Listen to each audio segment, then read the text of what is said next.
ہر قوم کوئی نہ کوئی تہوار مناتی ہے، چونکہ معاشرہ انفرادی سطح پر بھی راضی رہنا چاہتا ہے اور اجتماعی ماحول بھی فراہم کرنا چاہتا ہے۔ قومیں بڑے بڑے تہوار مناتی ہیں، میلوں کا بندوبست کرتی ہیں، دن منائے جاتے ہیں۔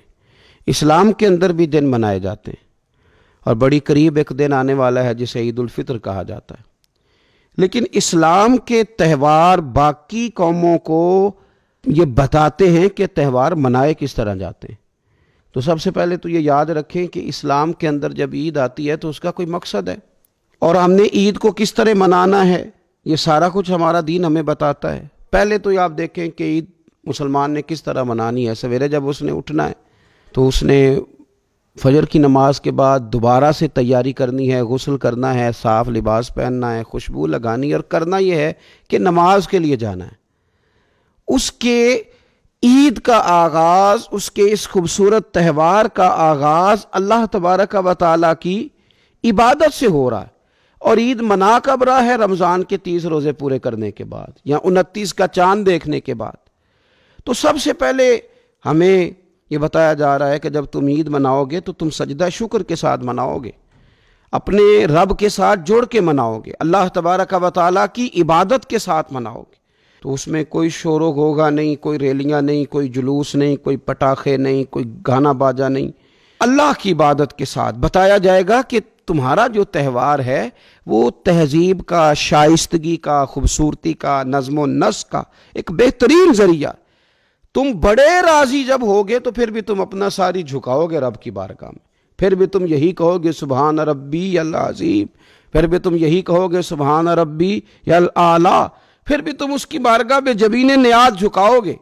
پہلی بات۔ دوسری بات، ہمیں پیغام میں عید یہ ہے کہ یہ جو تمہارے پاس عید کا دن آیا ہے یہ اجتماعیت کا دن ہے۔ آپ جب صف میں کھڑے ہوں گے نماز عید کے لیے تو کیا امیروں کی صفیں علیحدہ ہوں گی؟ غریبوں کی الگ ہوں گی؟ کیا پڑھے لکھوں کی الگ ہوں گی اور ان پڑھ لوگوں کی الگ ہوں گی؟ کیا قبیلوں کی الگ ہوں گی اور دوسرے قبیلے کی الگ ہوں گی؟ ایسا نہیں، ایک ہی صف میں کھڑے ہو گئے محمود و یاز، نہ کوئی بندہ رہا نہ کوئی بندہ نواز، صاحب و محتاج و غنی ایک ہوئے، اور تیری سرکار میں پہنچے تو سبھی ایک ہوئے۔ اجتماعیت کا اظہار ہے، اجتماعیت کا۔ عید کا پیغام اجتماعیت کا اظہار۔